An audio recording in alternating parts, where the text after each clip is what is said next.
ये लोगों की परवाह करना छोड़ते हैं। कौन क्या सोचता है कि हमारी मर्जी हम कहीं जाएं या ना जाएं। प्लीज। बिल्कुल ठीक कह रहा था। आप चुप करें जी। एक्सक्यूज मी फवाद, शादी के बाद हनीमून पे जाना बहुत जरूरी है, क्योंकि मैं कह रही हूं। और अगर तुम अफोर्ड नहीं कर सकते तो let me by the ticket and arrange for everything. लेकिन आई एम श्योर इतना तो अफोर्ड कर सकते हो कि मेरी बेटी को एक शानदार से हनीमून पर ले जाओ, नहीं?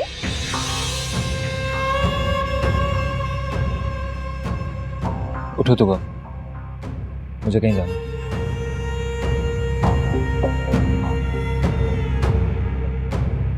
What's with him? माँ,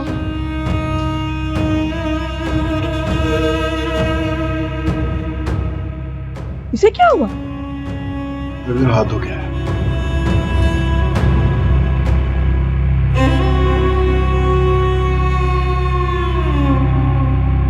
तू है रजीब।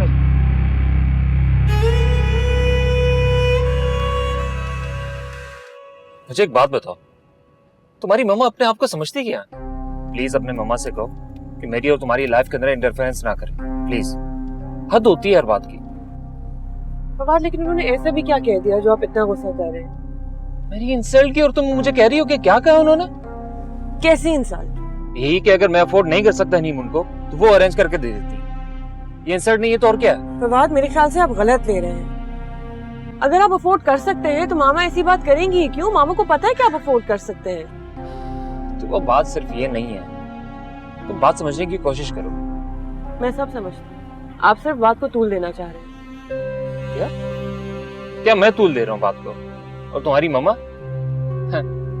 उन्हें तो अपने अलावा हर बंदा इम्परफेक्ट और बेवकूफ ही लगता है। देखो, तुमने क्या पहनना है, क्या खाना है, हर बात के अंदर डिसीजन शादी से पहले तक तो ठीक थी, लेकिन अब तुम मेरी बीवी हो, अब तुम वही करोगी जो मैं तुम्हें कहूंगा।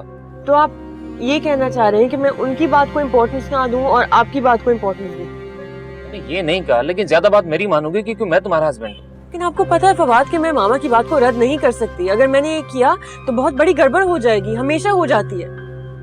तो अब मैं तुम्हें गड़बड़ का नहीं कह रहा और न मैं ये चाहता हूँ कि वो आपसे नाराज हो, लेकिन तुम खुद डिसाइड करो तुमने क्या करना है। मगर किस तरीके से? कैसे मतलब? डिसीजन तुम खुद लो ना।